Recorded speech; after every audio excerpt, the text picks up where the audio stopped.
Okay, evening, folks.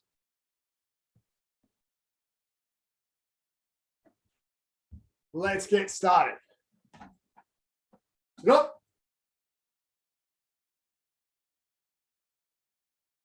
Jump it. So go on. Raise your right hand and recite the tenets.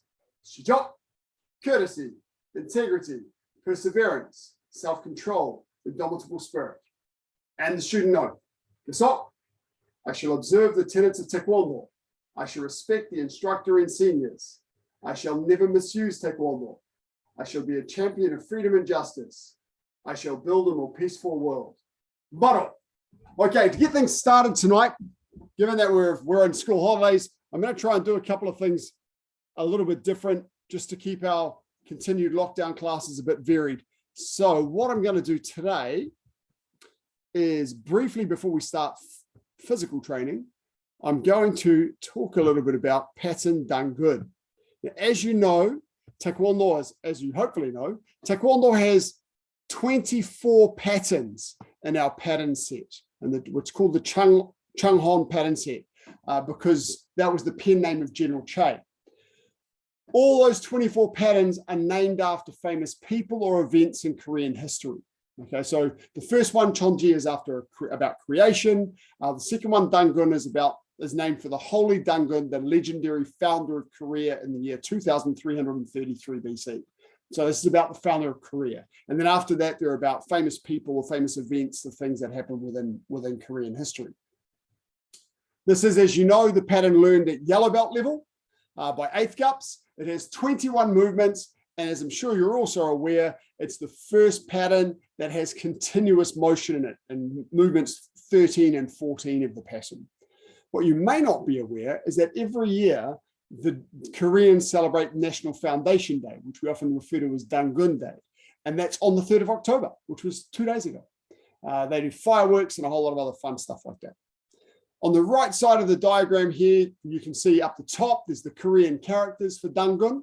And then the diagram there is the pattern diagram. As you know, it's a capital I shape. So when your feet move, making a shape on the ground, the shape they make on the ground is this capital I shape. You start at that red cross, and you go to B first, then turn around, go to A, then you walk your way down to D, then you go E, then F, back to C, back to A, and back to B. Okay. B and then A. Okay. What you should hopefully all know is the legend of Dangun. So it's not just he was the legend, a holy Dangun, the legendary founder of Korea. Well, what's the legend? What is the myth? Here's a picture of Dangun and a tiger and a bear in the same picture. Who can tell me why there's a tiger and a bear in the picture? Feel free to unmute and answer.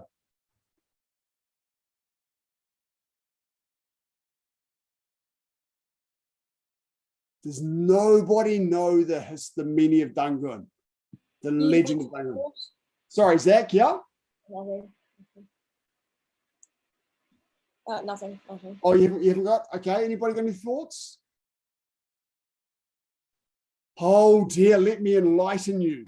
I'll very quickly try and read through a quick history of Dangun. This is as written by a man named Richard Mitchell, who was a grandmaster now a grandmaster in the United States. This book that I'm reading from was published years and years ago in the 80s, I think. It has actually got a publication date, but it's a history of Taekwondo patterns that has pattern histories from Chonji up to Chungmu. So he says, the legend of Dangun was first recorded by the 12th century scholar statesman general Kim Pushik in his historical work, Samguk Sagi, Annals of the Three Kingdoms. The Three Kingdoms period was a very famous period in Korean history where you had the Shilla, the Baekje, and Goguryeo, the warring states. There was also a Three Kingdoms period in China, by the way, known as the Spring and Autumn period. It is considered to be the earliest and most important surviving source of history on the Three Kingdoms of Korea. In the face of continual threats of foreign domination, the legend of Dangun was often instrumental in reviving national unity after the 12th century. In 1909, it again increased popularity in the form of the Taejong-gyo, or Great Dangun teaching. The legend of Dangun concerns the earliest Korean people, believed to have come from present-day Manchuria, northern China and Mongolia. These people eventually formed tribal leagues, which collectively became known as ancient Korea, or Chosun, literally meaning land of the morning calm. They ruled the territory between the Liao River in southern Manchuria and the Taegong River in central North Korea. Among these people, the most powerful clan was the Bear Totem family, which provided most of the rules for this tribal league. This may have had some influence on the part of the bear in the legend of Dangun. The legend is based on one member of the Korean trinity consisting of Hwan In, the creator, Hwan Ung, the son of the creator, and Dangun, the human form of the creator. As legend goes, Hwan Ung was given permission to start a mortal kingdom on earth. In 2333 BC, he descended to earth with 3,000 spirits to Taebak Mountain in what is now Pyongyang province. He gathered these spirits under the Paktal, the sandalwood tree, and declared himself the king of the universe. Although he governed this kingdom with the help of the wind general, the rain governor, and the clouds teacher, he realized that he someday would need to be in a human form in order to reign over a human kingdom. This need was fulfilled when one day Hwan Ung overheard a bear and a tiger who said, "Would that we might become men." Hwan Ung said to them, "Here are 20 pieces of garlic and a stick of artemisia, a type of sagebrush, for each of you. Eat them and retire from the sunlight for 21 days and you will become men." Now, if you read other sources, they were supposed to go into the cave for 100 days, but after 21 days, the next thing happened. Both did as they were told and retreated into a cave. The tiger, because of his fierceness of nature, could not endure the entire 21 days and came out. So after 21 days, the tiger came out. The bear, with greater patience and faith, stayed for the duration and was transformed into a perfect woman. Her first wish was for motherhood, and she cried out, "Give me a son." At that moment, Hwan Ung was passing by on a wind and saw her sitting by a stream. He encircled around her, breathed on her, and she became pregnant. Her son was born on Mount Myeohyang under the Paktal tree and was named Dangun Wanggum, Lord of the Paktal tree. Years later, men of the 9 tribes called the Ku'i found him sitting under the Paktal tree and made him their king. Dangun eventually led his people south from his first residence on Pakdu Mountain, which is Everwhite Mountain, along the Yalu River to Pyongyang and made it Korea's first capital. Now, Pakdu Mountain is also the location of Lake Chonji. The people of this time were primitive folk who were fond of dancing, drinking, and singing. They wore clothes made of grasses and ate fruits, berries, nuts, and roots. They lived beneath the trees during the summer and in holes in the ground in the winter.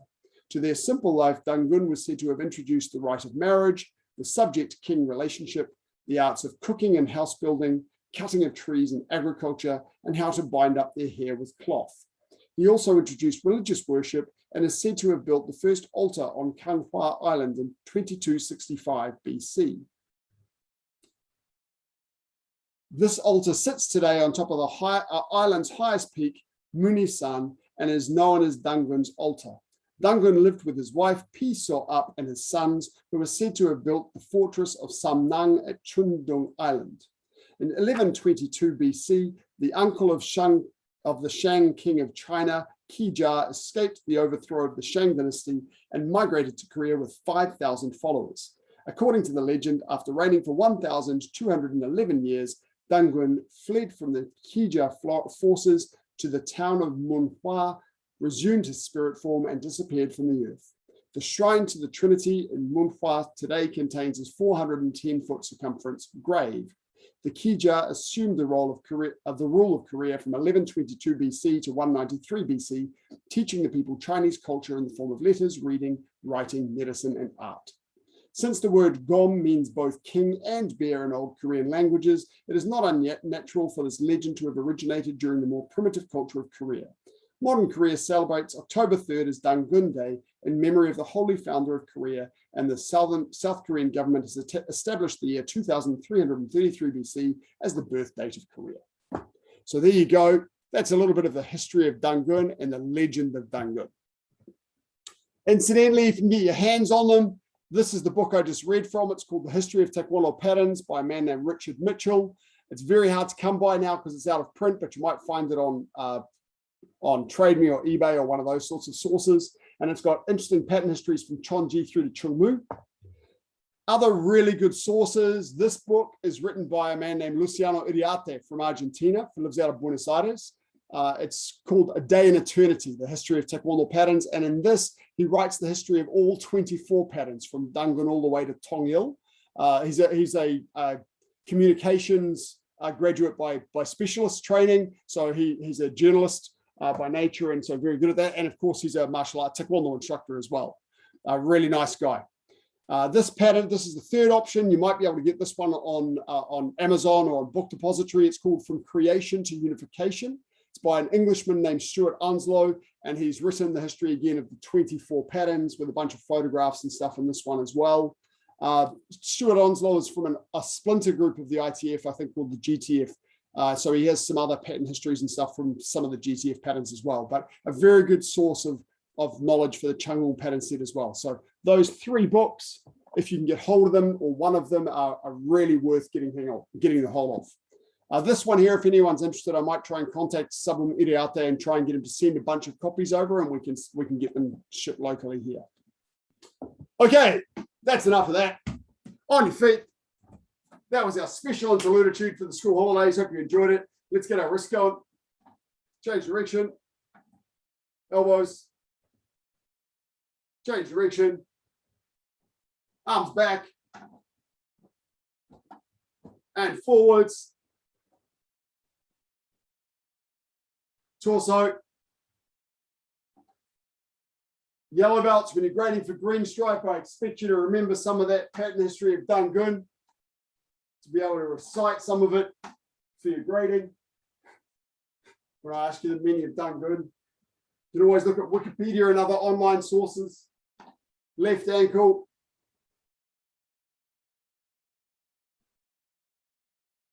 Change direction. These stories are really cool, by the way. Don't lose sight of the importance and value of stories. Change foot. And many of the pattern names are after very famous historical figures. Change direction, who have done amazing things for Korea, and so they're absolutely worthwhile reading about. Hands on knees, and down, and back, down, and back.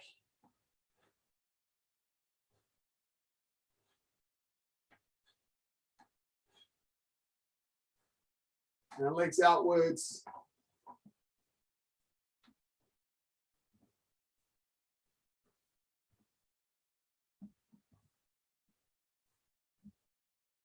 And inwards.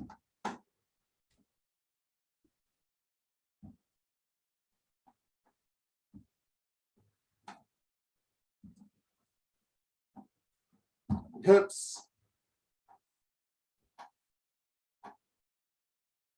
Change direction.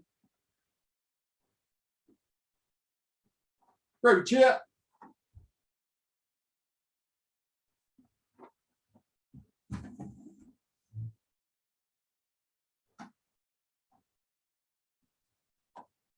One hand on your chair, other hand by your brain. 12 front rising kicks each leg. Way you go. Lifting your leg. Try and lift rather than swing.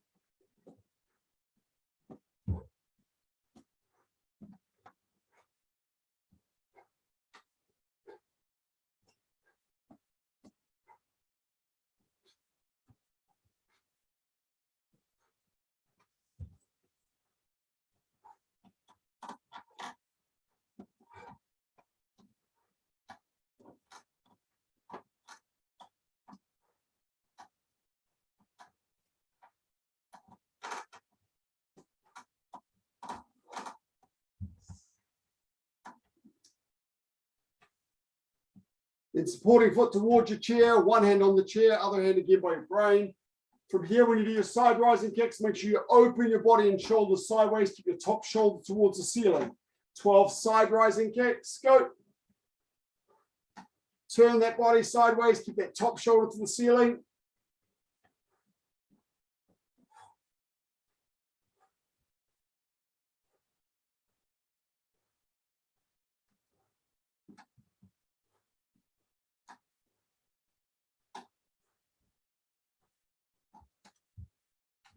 And the other leg.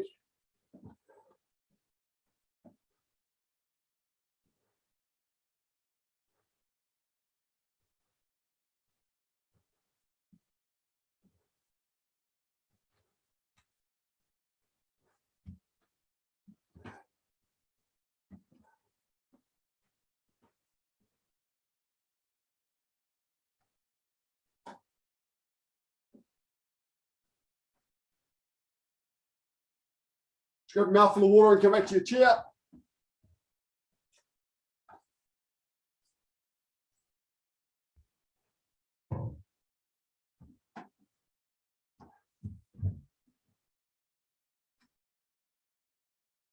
Okay, I want you to use your chair.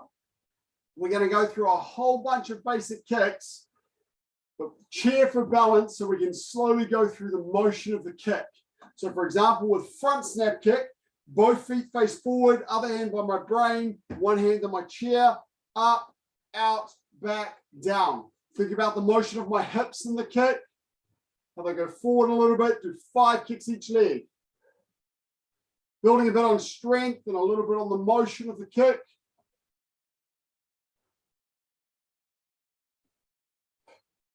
Try and lift it up.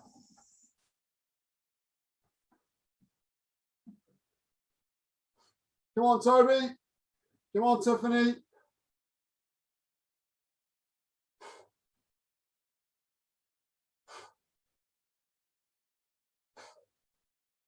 Just feel that movement of the hip coming forward as you kick.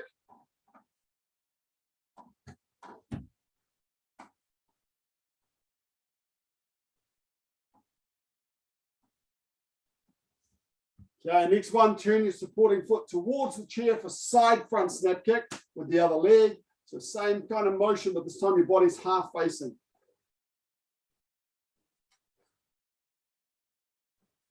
You see my foot that's on the ground is pointed towards my chair. As you know, a low kick here is tummy button height, a middle kick is solar plexus height, and you don't kick high. Second one, supporting foot towards my chair.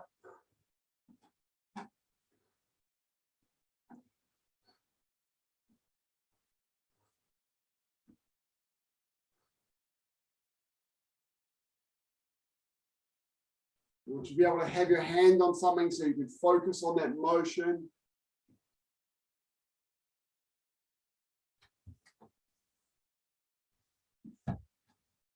Okay, next one. We're going to explore, make sure you've got the comfortable difference between a turning kick and a reverse turning kick. Remember, for your turning kick, if I have my foot pointed towards my chair, I'm going to be kicking up 45 degrees or about 45 degrees this way on an angle. So start with both feet facing forward, lift my leg, pivot my supporting foot and lean, extend out, back, in, down. 1, 2, 3, 4, 5. Back 6 if I go 1, 2, 3, 4, 5, 6. 5 of those each leg. Feel how you're folding your body up. Your bum sticking out and you're pulling your leg forward with turning kick. Your body's not in a straight line like it is with a side kick. So if I change the angle, you'll see how my bum should be sticking out with this kick. Now this way.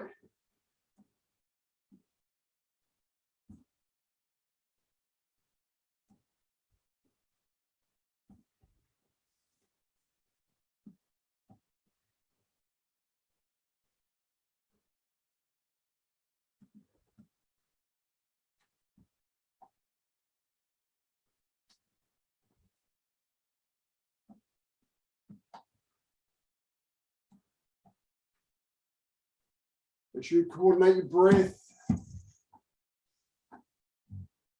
So your bum sticks out. Okay, next one is your side turning kick. With your side turning kick, your bottom doesn't stick out. It's more like that side kick position, extending your body forward this way. So a turning kick's over here, a side turning kick is here, which means my supporting foot is pointed 75 degrees away. Same way it is for a side piercing kick. So from here, if I go both feet forward, I'm going to lift up, pivot. My knee is now back, my heel back towards my bum. And as I kick, I'm pivoting and extending my foot out like a side kick. That's flicking it out rather than stamping. And then back and down. So you'll feel more reach. 5 of those each leg.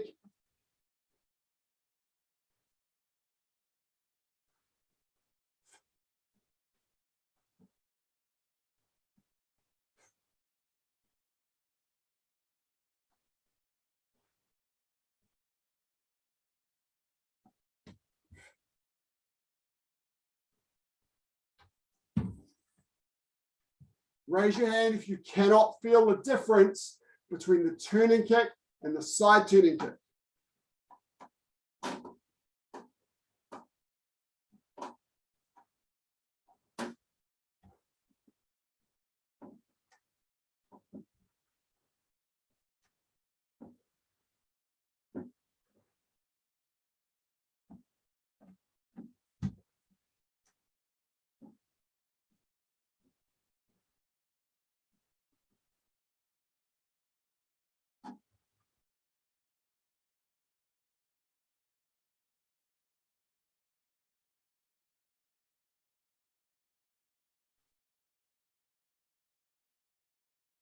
Okay, good. Next, of course, we'll go to side piercing kick. So remember our side turning kick. My knee points out towards my target, and then I flick out this way. My side piercing kick, I bring my knee and foot in front of my body and stamp out this way and retract the same way. 5 of those each leg. Feel that stamp. Try and lift your body and your leg up, but don't let your bum stick out. You got to straighten that body up. Keep that top shoulder up.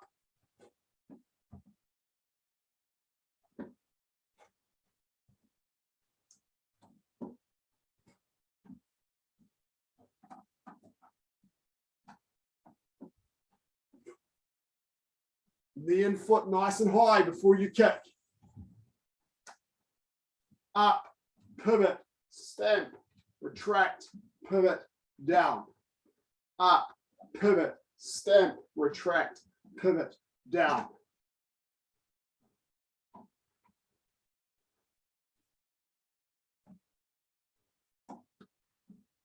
Try and feel your balance as well.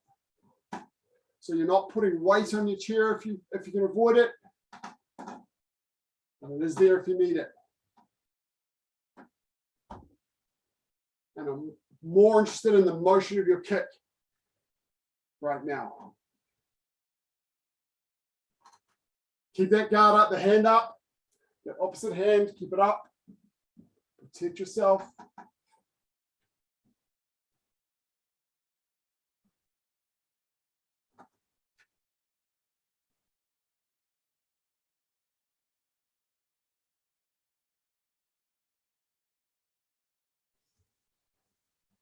Okay.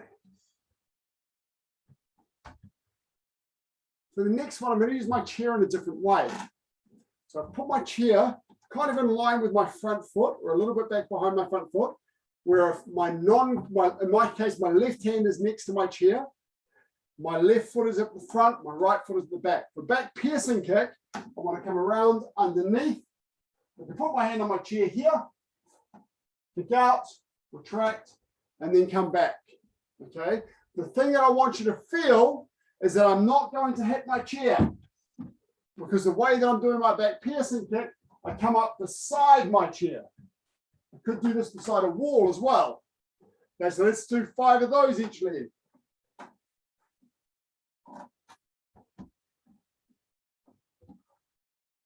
So you're pivoting towards your chair and then not touching it,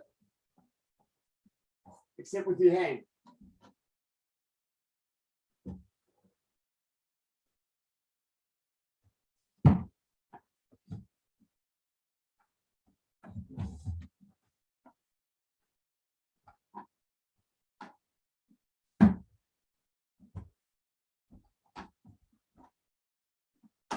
Looking over your shoulder.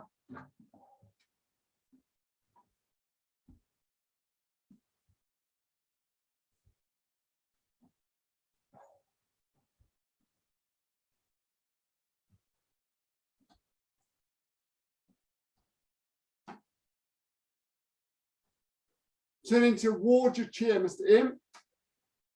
So from here, I'm pivoting towards my chair. And I'm kicking with the leg that's closest to the chair.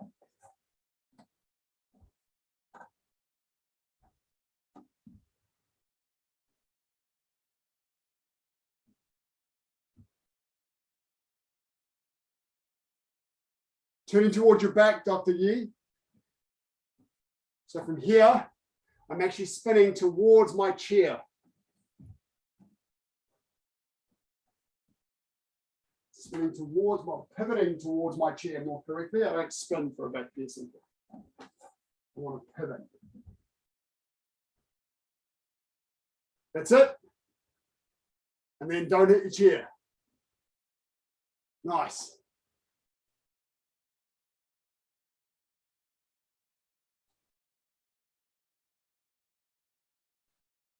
Okay.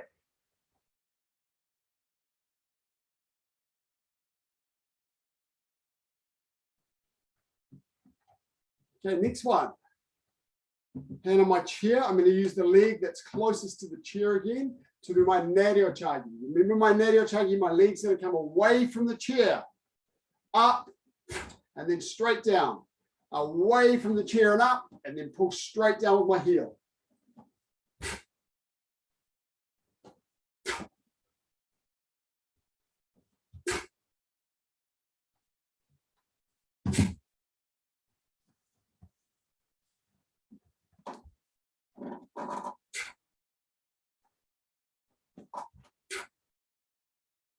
Roll away, Jack. Don't open up your body.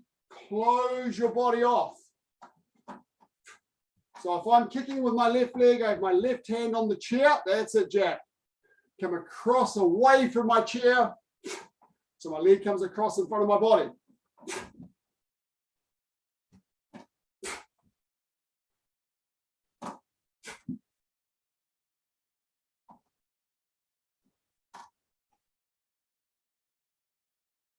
Good. Our chair is not just being used for balance, it's also being used to know which way to move the leg.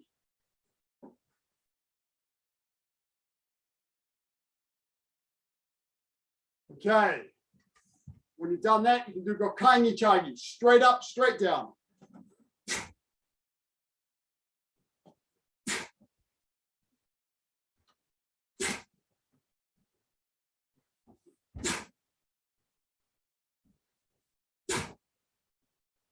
These are green belt kicks.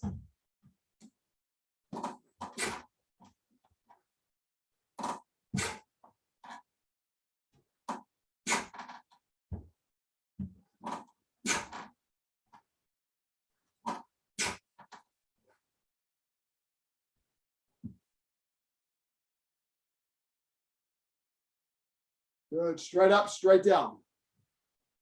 Now remember for nario chagi, downward kick, and your kaini chagi, picture kick, your target is not lower than your solar plexus. So this is technically not a downward kick or a picture kick. In this case, picture, this is not a downward kick. It has to go, the target has to be above where my elbow's been. Technically. Now some of us struggle for flexibility, we just do what we can. Okay, but technically it shouldn't be lower than your solar plexus. Okay, now let's get into some fun. Banda dolo chagi, front leg. So we're going to focus on this without spinning, just to make sure that everyone's got the motion of the leg. The motion of the leg in reverse turning kick is the same as it is for downward kick and pick shape kick. That's why they're all at green belt level.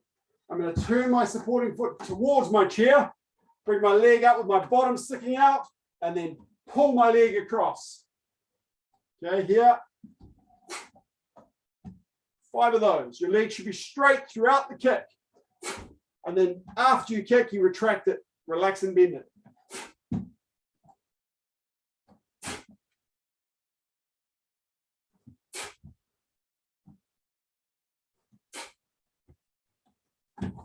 Your leg straight, you have to stick your bum out. Otherwise your leg will hook.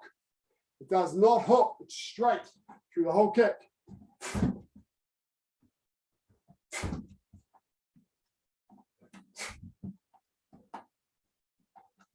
So you have to stick your bum out first. You have to be here. And then you can pull down. So it is this motion. That's where you get power in reverse turning kick. So a front leg reverse turning kick from here, there. Straight leg, good.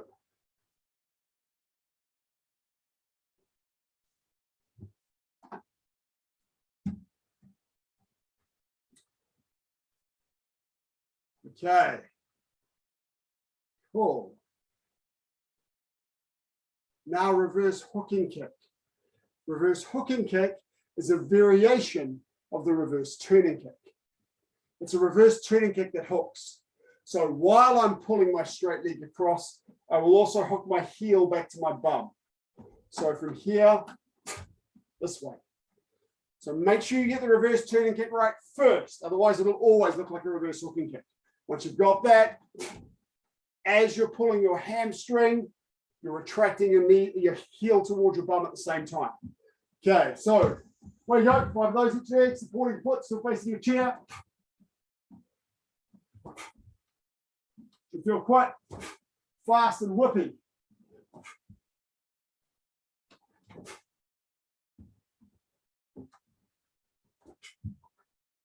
Lift your leg up.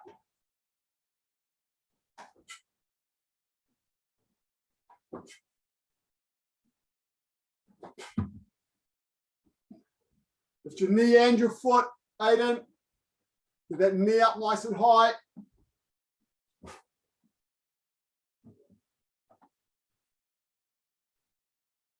Good.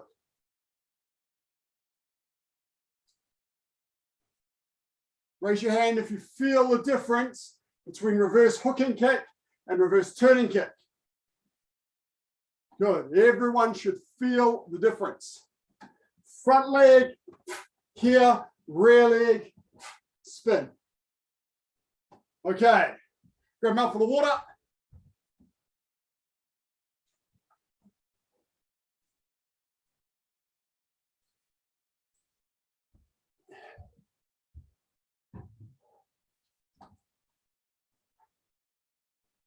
As you know, the front rising kick we did as a stretch at the start.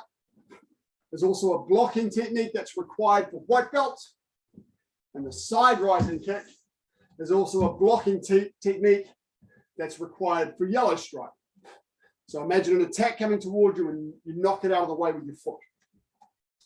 The third defensive kick in the syllabus is at green belt. This is the crescent kick. It's called a crescent kick because your foot makes a crescent shape when it does the block. And you're blocking with the sole of your foot.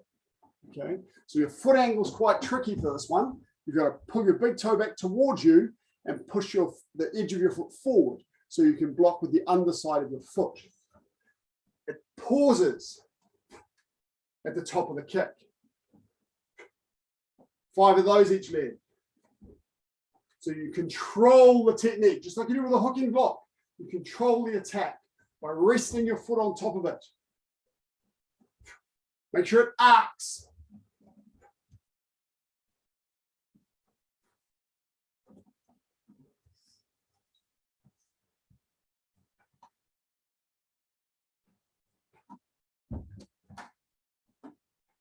Control your hands.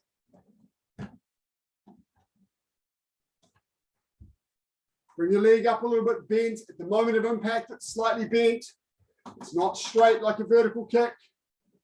And your foot has to be angled downward. You can't do it with your foot sticking up because you're blocking on top of the forearm or the attacking tool. So it has to come over and down.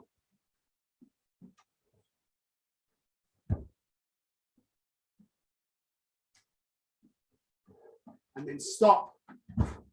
Try and stop about the height of your solar plexus. Do a couple more each leg. Come on, Jack.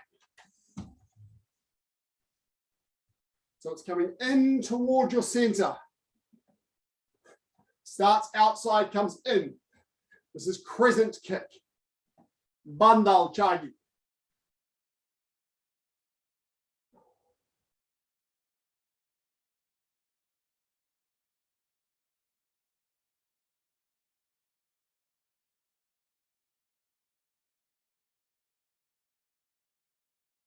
Okay, so it's a green belt requirement. Sir? Yes, Dr. White. I noticed that when you did the kick, your supporting leg rotated about 45 degrees. Is that? Yeah, I don't think the book actually says, but it's just a little bit more comfortable if you allow a little bit of rotation. It'll just make it a little bit more comfortable to do the kick. So don't try to overemphasize it, but don't stop it. Just let it happen a little bit naturally. Good question. Okay, the harder one, blue stripe level, is the hooking kick, which comes the other way, this way. Okay, so you're blocking this time with the top of your foot here, and it's got to come over and down this way with your little toe pulled forward and your big toe coming back towards you. It's a really tricky foot position. So good reason to do this with your hand on a chair, so you can focus on your foot position. You'll find that your foot will do all sorts of funny angles trying to do this kick. So give it a go. Again, it's got to come over and downward. Keep that supporting foot up, supporting hand up, guard your brain. Make sure it comes over and down. You're blocking with the top of your foot, not with the edge of your foot.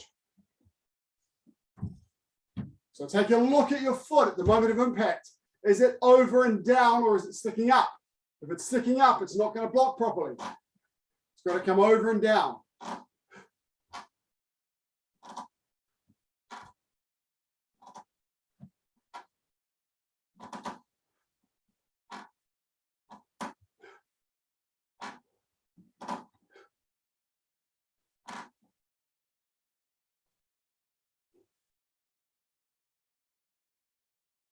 Over and down. Use your chair with your hand. Take your foot off the balance and just focus on the angle and the foot position. Over and down.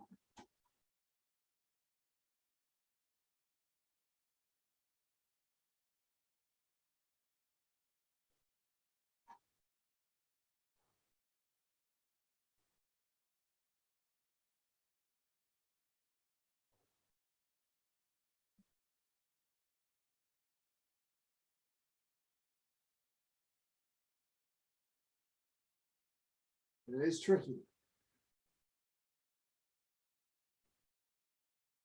Okay, let's take our mind off that one with something a little bit easier. Side pushing kick.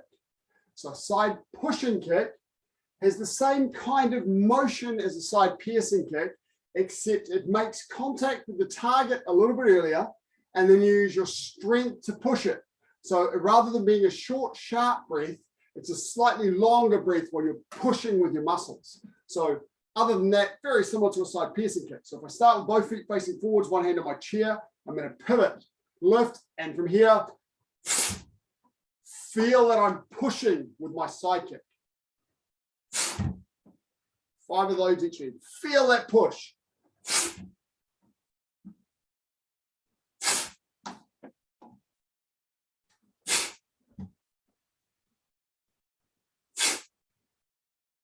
So you should feel it in your breath and in your muscles.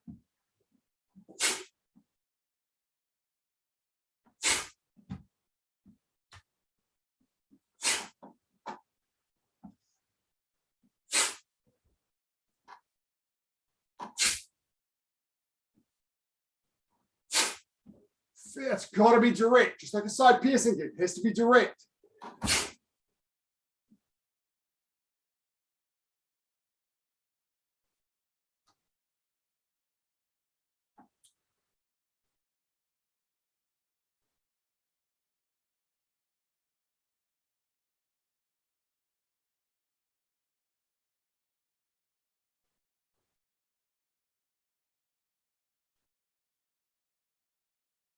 Just like you do with a side piercing kick, try and keep your body up and lift that leg up. So use your strength to get your body up and your leg up, not horizontal like this, leaning your body down to get your leg up. Try and use the muscles around your glutes and your core to lift that leg up nice and high.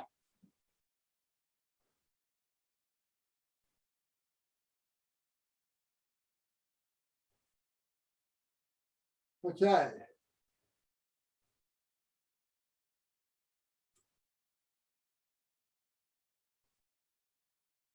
Incidentally, there's also a front pushing kick this way. Unlike a front snap kick, you tend to put your foot back and push forward this way. So you have a front pushing kick and a side pushing kick. So let's do 5 of those each leg. Lift your knee up and push forward with the sole of your foot.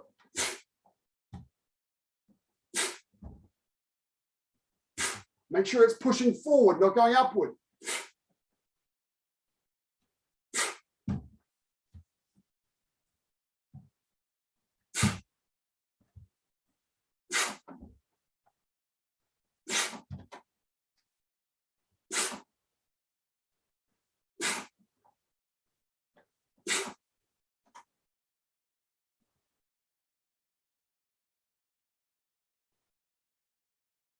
Better actually check the foot position on that. A really nice way of doing that with the ball of the foot is actually pushing in the hip joint. So if your partner's standing here and you push down into the hip joint, you break the balance backwards, but you do that with the ball of the foot. So I have to check what the correct tool is actually for that one. Next time we have a drinks break. Okay. Now, as well as a front snap kick, we've also got a back snap kick. It's actually quite a straightforward kick, but it's easy to do badly. It comes up this way and you smack with your heel. But what's common for people to do is to bring their knee in front of them and do this. You can see that that's not hitting anything except me. That's useless. I've got to keep my knee back and then go straight up with that heel. Okay, so do about 6 or 7 of those each leg.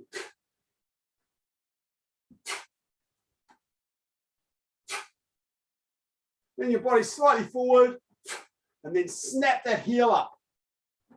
It's a snapping motion. It's pulling the hamstring. Okay, it's not a stamping motion like a back piercing kick. It's a snapping motion, contracting that hamstring.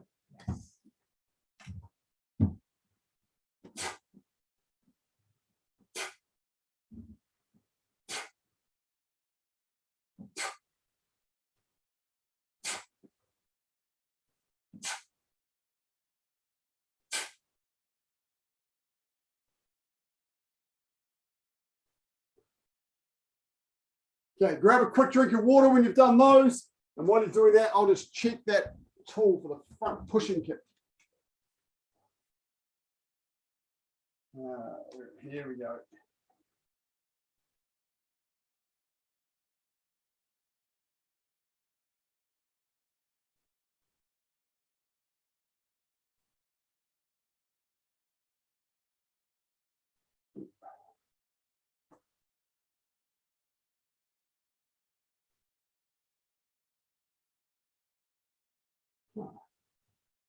Interesting.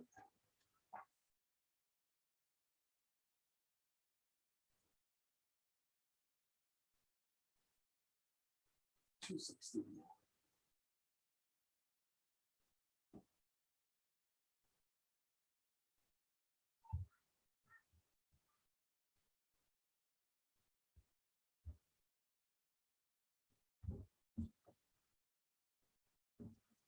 That is very interesting. And pushing kicks in the encyclopedia, we have back pushing kick and side pushing kick. I don't think we have a front pushing kick.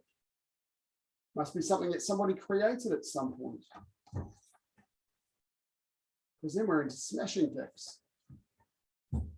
That is very interesting. There we go. I showed you a kick that doesn't exist. Okay, everyone's open to have their drink of water. Couple more fundamental kicks we haven't done. One that we spent a bit of time on recently, I believe, can't remember whether it was in this class as well or whether we just did in the kids class, is vertical kick. Vertical kick is inward or outward.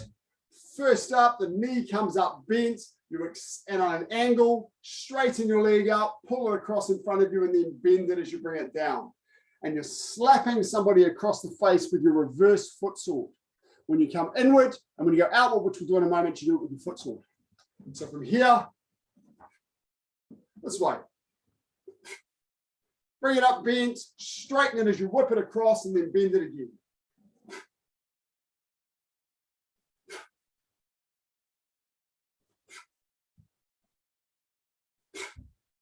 Do 5 of those each leg. With your hand on the chair, you can really focus on the motion of the kick and feel it slap across.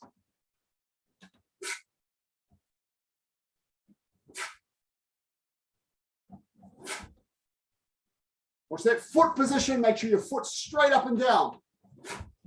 Don't push your foot forward so you're slapping with the sole. You're hitting with your foot sword. So your foot is straight up and down this way. Not push this way, straight forward. And then we'll do the foot sword. Outward. Again, the foot is vertical, straight up and down.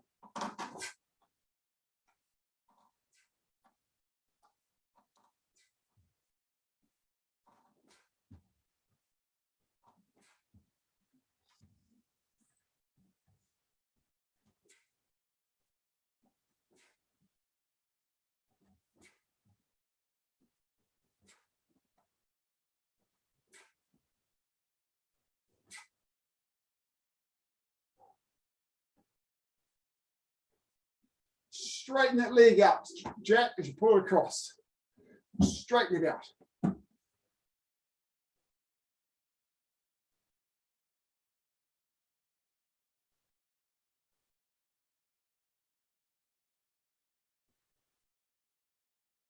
One more to do. Everybody's favorite. Beat or jagi. Twisting kick. Comes across in front of your body, then you lift your foot up and extend it out with the ball of the foot. So it's like putting a turning kick 180 degrees, flipping it over.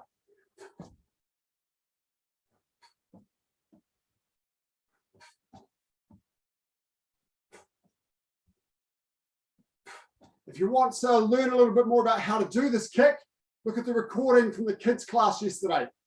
We went through some tricks for how to learn it, starting cross-legged on the ground. The shoulders turn in the opposite direction of the kick.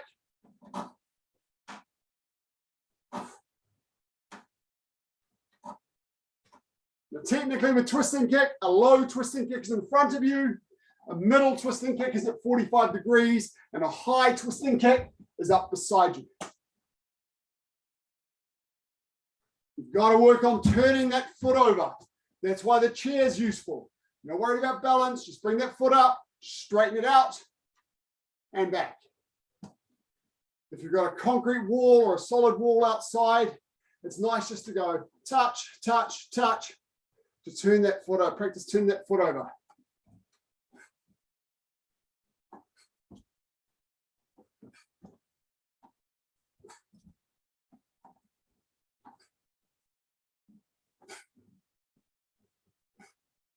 Turn your shoulders in the opposite direction.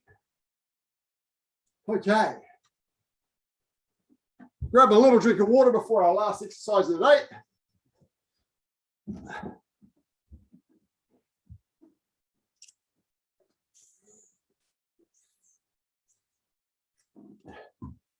This time, your chair is not your support tool. Your chair is your partner. So you're going to work through a whole bunch of the different kicks we've just done and use your chair as an obstacle. So I might do my front snap kick, might do my reverse hooking kick, my turning kick, just using it to get my knee nice and high and lift my kicks up. So go through. I'm going to whack it on gallery mode so I can see everybody. Up over your chair, try lots of different kicks and be awesome. Away you go. I'll give you about 3 minutes. Feel the motion of those kicks we practiced. Lift that knee and foot up over your chair. Keep your hands tight. Remember that backhand stays by your face for all of your kicks. The front hand is also controlled. When you do your turning kick, don't let that front hand drop down. It's very common and it's a great way to get punched in the face. Keep both hands up.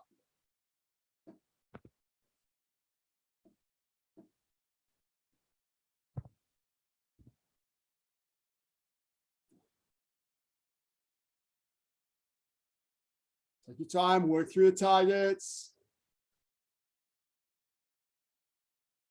Just while you're kicking, remember we've done front snap kick, side front snap kick, turning kick, side turning kick, side piercing kick, back piercing kick, downward kick, pick shape kick, reverse turning kick, reverse hooking kick, vertical kick inwards, vertical kick outwards, twisting kick, side pushing kick.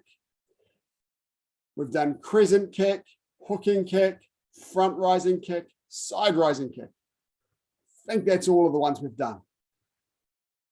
Lots of kicks to practice.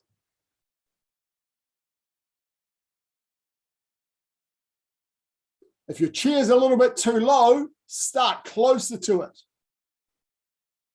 So if you start with that front foot right by your chair, you've really got to lift that knee up and get nice and high right over your hips.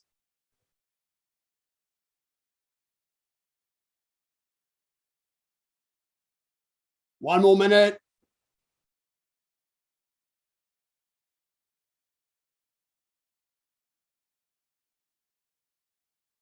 Miss Epine, try and start nice and close.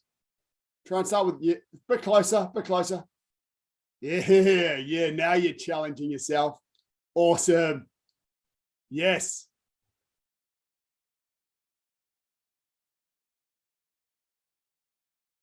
Lovely. 20 seconds.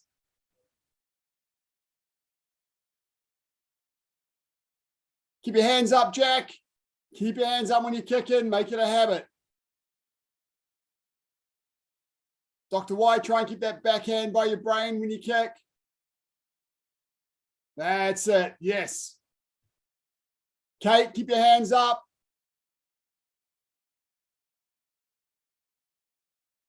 Lovely.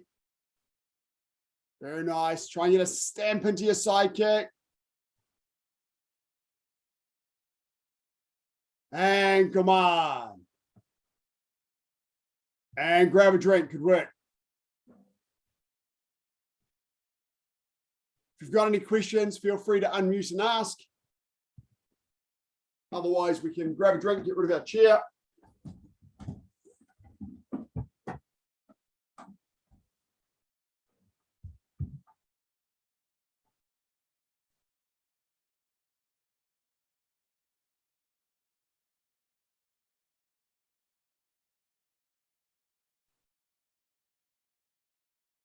Okay, sitting down, left leg out, right leg over the top.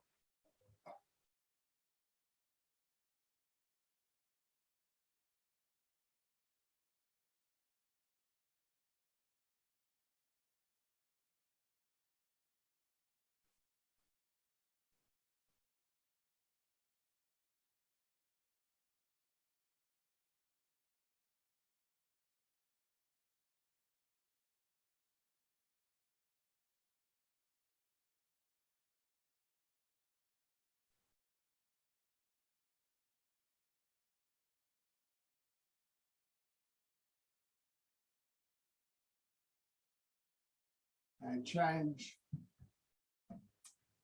Now, early on during lockdown, I suggested that you should do one thing to try to get your push-ups up is to do 10 push-ups every hour of your waking day. So on the hour, just drop and do 10 push-ups. Who's been doing that? Who's been maintaining it? Zach, awesome. Fantastic. Raise your hand if you found your push-ups have gotten stronger. Okay, cool. Awesome. I would expect them to get much stronger. That's cool. So while you're stuck at home, set a beeper to go off, or if you've got a grandfather clock or something like that that goes ding on the hour, just drop and do some push-ups.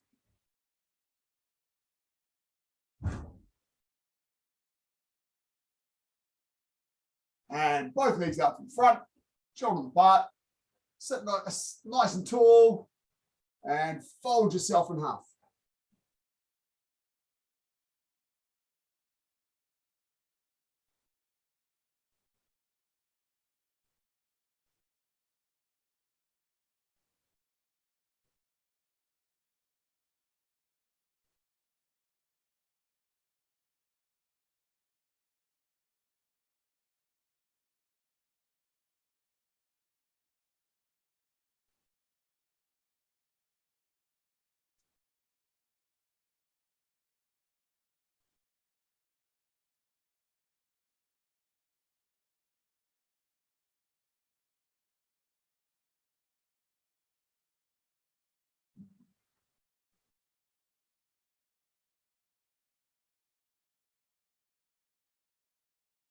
Sitting up nice and tall. Left. Lie back, legs in the air, hold your trousers and let your legs fall open.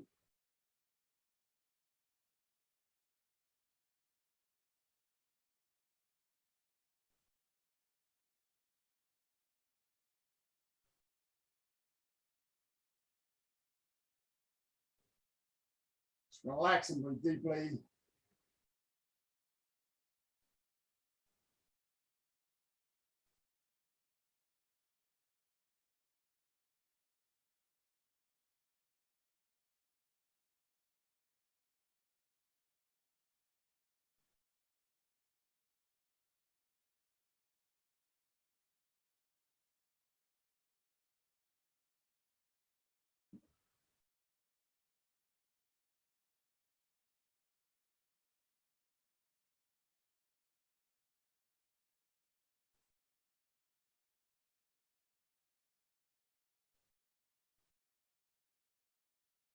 And close your legs up.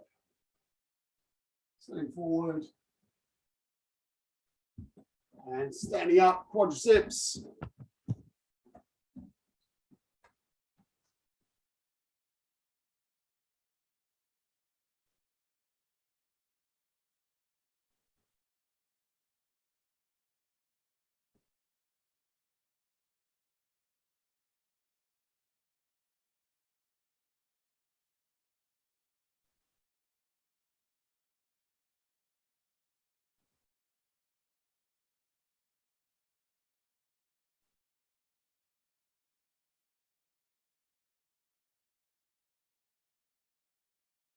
And change.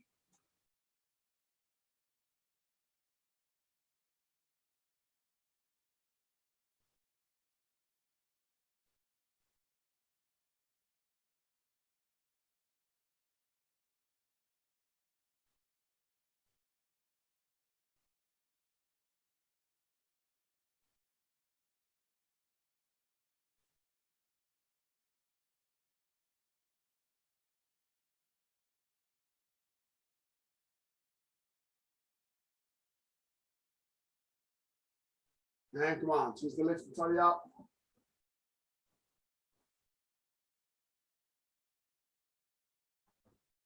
Thanks, folks. I hope you enjoyed a little bit of variation today. I'll do my best to try and throw little bits in over the next couple of weeks while we're still in our houses. Keep our fingers crossed that we as Aucklanders get ourselves together to get the case numbers down so we can get back into the dojang as soon as we can. But in the meantime, let's keep training in our lounges, doing our best. If you've got anything in particular that you want to work on during training in the lockdown like this, please email it to me and I can try and frame a class around those sorts of things. So suggestions are absolutely welcome, particularly if you've got ideas for different ways we can train stuff in the confines of our own homes without partners. It's be really good to have some ideas for what to do here. So thanks very much for coming, and I'll look forward to seeing you all in class. We've got 5 o'clock tomorrow for the juniors, and then of course 6 o'clock on Thursday. Ta-da!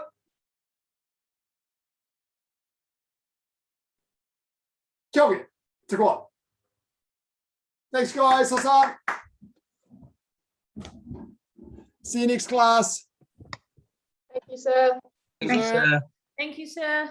Thank you, sir. Thank you. Thank you, sir. Thank you.